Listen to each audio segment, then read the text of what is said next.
Pretty big turn of events, isn't it? Special counsel named to lead two Trump inquiries. Actually, kind of predictable. And I think it represents, to a certain extent, Merrick Garland punting, keeping himself at arm's distance. The investigators are anticipated to still be the same that they were in the past, but it gives him the ability now to at least have something to say to sort of blunt Trump saying it's all political, which I told you was one of the motivations for him announcing when he announced, the Tuesday after the midterm election. I'll get to that and that Idaho quadruple murder in a sec. First, let me recommend wagering and watching. Watching and wagering. This is a big sports weekend. There's so much action going on, not only in college football, but pro football, but you've also got basketball season, hockey season. Like, it's that time of year, and you've got the World Cup about to begin, where there's so much action. And if you want to have some skin in the game, and I do while you're watching, then I recommend live in-game betting with the BetParx Sportsbook app from anywhere in Pennsylvania or New Jersey. The all-new BetParx app, casino and sportsbook all in one, the only casino and sportsbook app that I recommend. Download the BetParx app. Do it right now. Got to be 21 and in Pennsylvania or New Jersey. If you've got a gambling problem, call 1-800-GAMBLER. You know what they say, bet with your head, not over it. Can I come back to Trump in just a moment? I'm looking at my CNN program today, and this is one of those days where I was going back and forth with Catherine, my producer, because we were kind of put to bed in the middle of the afternoon yesterday, and then all of a sudden here comes Merrick Garland's announcement, seemingly out of nowhere, that he's appointing a special counsel. And we had things that we already liked on the show, and we decided we're going to keep everything and try and move quickly. So included on that list, and this is the very latest story from the Idaho Statesman, is the quadruple murder of these four seniors. Sally Krutzig was my guest on POTUS yesterday. She'll be my guest on CNN today. She shares the byline on the lead story that is at the Idaho Statesman about this horrible tale. Still no suspects, still no knife, still no publicly released explanation, meaning motive. The chronology, as I look at the TikTok of what is known, it's like it's a random college night on a Saturday night. Two of them are dating. They're at a party at Sigma Chi on Saturday night at 8 p.m. Two of the others are at the Corner Club in downtown Moscow, which describes itself. Tell me if this sounds like your undergraduate experience. A dive sports local bar. They took an Uber to the bar, according to somebody else, then all arrived home sometime in the neighborhood of 1:45 a.m. A Twitch live stream appeared to show two of them buying food at a downtown food truck at a place called Grub Wandering Kitchen. I mean, I totally get all of this. So it's now between 1:45 and 2 a.m. All four students are back at a 6-bedroom house on King Road. The three women live there with at least two other roommates. The guy was staying the night with one of the roommates. Between 2 a.m. and 5 a.m. is when the coroner says the homicides occurred. Now, this is interesting, and this has recently come to light. Olivia Goncalves, I think is the pronunciation, sister of Kaylee, said in an interview with the TV show Inside Edition that her sister and Mogan called a contact named Jack in her phone several times before they died. At 2:26, Kaylee starts to call Jack. Kaylee called Jack 6 times between 2:26 and 2:44. From 2:44 to 2:52, Maddie called Jack 3 times. Then Kaylee makes a final call to Jack at 2:52 a.m. Two roommates were home at the time of the killings. Police have said the roommates heard something. Noon the next day, 11:58 p.m., specifically, Moscow police receive a call about an unconscious person at the home. Unconscious person at the home. Did one of the roommates make the call? We don't know. Police have not said who called 911. Now, this is also curious. 3:46 p.m., so the discovery of the bodies then takes place. 3:46 p.m., the school puts out a second alert saying the school puts this out, saying police do not believe there's an active threat and that the shelter-in-place advisory had been lifted. The alert warned students to remain vigilant. So that's 3:46 p.m. Sunday, no threat. Remember that. Monday, 11:22 a.m., Monday, department says in a news release, nobody's in custody, and they repeat that they do not believe there's an ongoing risk to the community. Well, they must know something, right?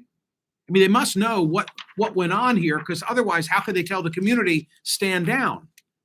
And then Wednesday at 4:30 p.m., now it's Wednesday, late afternoon, Moscow Police Chief James Fry backtracked on the possibility of ongoing danger, saying he could not confirm that there was no threat and that residents should remain vigilant. Well, like, which is it? The initial stand down and what led to that? And why does it take until Wednesday? 4:40 p.m. Friday, yesterday, Moscow police said in a press release, detectives do not believe the two surviving roommates or a male seen in the food truck surveillance video were involved with the crime. Bizarre. And, you know, the University of Idaho students have gone home for Thanksgiving, so that's complicating the investigation. So I'm going to do the Idaho story. I'm going to do a story about college rankings. Like, is this the beginning of the end for U.S. News and World Report and their ranking system? My beef, my bias with the ranking system for undergraduate and graduate schools is that it forces the admissions process to be even more of a numbers game than it otherwise would be. Because one of the factors that U.S. News and World Report relies on in evaluating the schools is to say, well, tell us the SAT scores or the ACT scores or the LSAT scores or the GRE scores of those you accept. And there's a really interesting example here of Northeastern University wanting to improve its standing. And what did they do? They went out and made sure that they had good scores from their incoming students. How do they do that? Offer them scholarships so that they inflate the average. I mean, I know something about this, not because I ever had the high scores, to the contrary. But it's really interesting because Yale was first, then Harvard, now Stanford law schools all say, we're not participating in the ratings game anymore. And I think it's just a matter of time until that extends to other institutions. So will it be the end of that process? Maybe, and maybe that's a good thing. Okay, here's another one for you. Should the Civil Rights Act be modified, extended, so that not only do you receive protection based on race, gender, in terms of employment and other circumstance, you can't discriminate against somebody based on their skin color, right? Based on their gender. Should that also include their political viewpoint? Do we need that? And it mostly comes up in a context of employers getting into a scrabble with a woke employee. But here's another example. Kyrie Irving, I think, returns on Sunday. I know that he's not returned to the Nets since he tweeted about a movie with anti-Semitic tropes in it. And it occurs to me, and I'm going to ask this of my guest, Judd Rubenfeld from Yale. He'll be on the program today as well. If you get what you're looking for, which is civil rights protection for political speech, then Kyrie Irving could never have been suspended by the Nets. Think about that. And then finally, what I'm going to talk about are the political implications of this, the political implications of Merrick Garland naming a special counsel. This is not an independent counsel. We don't have independent counsel anymore.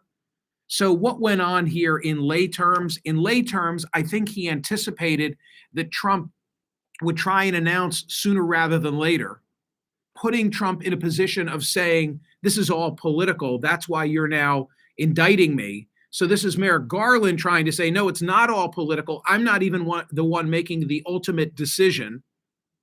I'm going to rely on a recommendation from a special counsel that we trust. I mean, obviously, they didn't just come up with this name between Tuesday of Trump's announcement and Friday afternoon when he named him. He was ready for this. And it's an effort by Garland to put a little distance between himself and the ultimate decision as to whether Donald Trump gets indicted. And it's in a twofold way. It's not only the events of January 6th, but it's also the Mar-a-Lago documents. The Mar-a-Lago documents, to me, seem like a slam dunk if they want it to be one. He took material that was not his, and don't get caught up in the whole classification thing. He took material that was not his. He was asked to give it back. He didn't. They executed a search warrant, and indeed, they had materials that didn't belong to him. Now, a separate question is, do you bring that indictment if that's all you have? And that's a much harder call. And I mean, here's the one insight that I think I can offer about this. I'll keep January 6th off to the side for a moment. But if the Mar-a-Lago documents case is as simple as I've just presented it, and you bring in a special counsel, I don't think the special counsel speaks to nuance.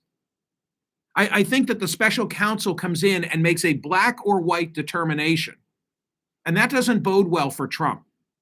If it's a decision made by an AG, I think the AG is more likely to take into consideration the bigger picture of, do we indict a former president, now presidential candidate, based on this? If you hire me as the special counsel, what's my charge? My charge is go conduct an investigation and determine whether there's been a violation of the law. I don't think you give discretion to a special counsel. I'm going to pursue that, not on this show today, but definitely in the coming days, because that's my thought on this. I think the engagement of a special counsel pertaining to Trump for the documents means Trump gets indicted for that. Otherwise, Garland would have to get a recommendation from this guy, Jack Smith. How could I forget that name? Otherwise, he gets a recommendation from Jack Smith that there's been a violation of law, and then what? He doesn't act on it? I can't see that. I can't see that. So the January 6th situation is much more complicated. The Mar-a-Lago documents I think are pretty straightforward, and January 6th could go in a number of different directions, and I think will take much longer to wrap up. I mean, they ought to be able to make a determination yesterday on the whole Mar-a-Lago document business. So what am I saying? I'm saying I think that the prospect exists, strong prospect, that Trump is soon indicted for the Mar-a-Lago documents. And then he's going to say, this is all bullshit. Can you believe, based on this, I took some mementos? You know, there was that Washington Post story a couple of days ago, lost, I think, in the shuffle of the midterms, that said that Trump, according to the Post, Trump's motivation was not to profit. He wasn't selling state secrets. It was really that it was his ego. You know, it was his ego. He's the guy that you come to his club and he's got a fake Time magazine cover, even though he'd been on the cover of Time magazine, but such is his ego that he wanted to have that kind of ephemera around him. And in similar fashion, spread out on the floor, I guess, of the basement in Mar-a-Lago, he's got a bunch of stuff that are state secrets. Wow.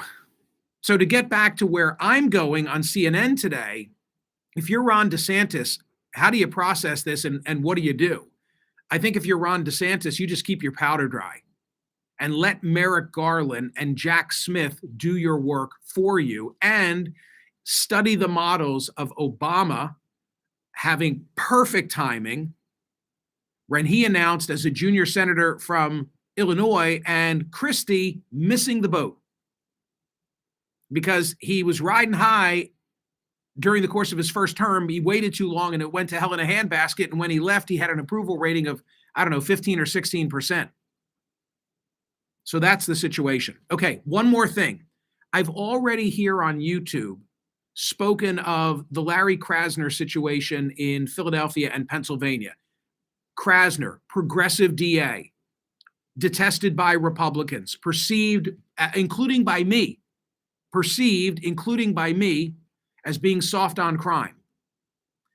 Elected with nearly 70% of the vote, reelected with nearly 70% of the vote, now having been impeached by the Pennsylvania state legislature. And the question is, did he misbehave? Because that vague language and standard is the Pennsylvania law. It doesn't require corruption, which I think it should. So the Democratic voters of Philadelphia elected and reelected Larry Krasner. There's been not a single, big scandal, as in like Whitewater, Watergate, et cetera, but his progressive policies are perceived by Republicans as being responsible for a spike in crime, and they say that's it. They've impeached him. Whether he'll ever go before the state Senate, I don't know. That's all by way of background. Krasner is one of this cadre of George Gascon, Chesa Boudin, he's been thrown out in San Francisco, prosecutors, sponsored by George Soros, representing a new breed of prosecutor totally at odds with those who would have locked up the bad guys and thrown away the key. So I'm asking as a poll question today, and please go and vote on this now. Do progressive prosecutors deserve blame for the crime spike? Do progressive prosecutors deserve blame for the crime spike? I should probably reword that for TV as spike in crime, because it'll roll off my lips more easily. I'm not blaming them for everything, okay? But I tinkered with saying, should I put in some share? But do they share blame? Do they deserve blame for the crime spike? Mine's a yes vote. I'm not laying it off exclusively on progressive prosecutors, because I'm aware of the data that says proportionately there's actually more crime being committed in red states. But I'm very interested to see the result of today's poll question at Smerconish.com. Do progressive prosecutors deserve blame for the crime spike? Go vote. Go vote. We had more than 20,000 people vote yesterday on a Friday. More than 20,000 people voted yesterday on the poll question. Thank you, thank you, thank you for that.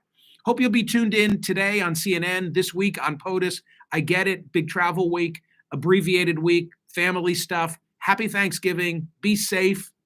Listen to me when you can. Thanks.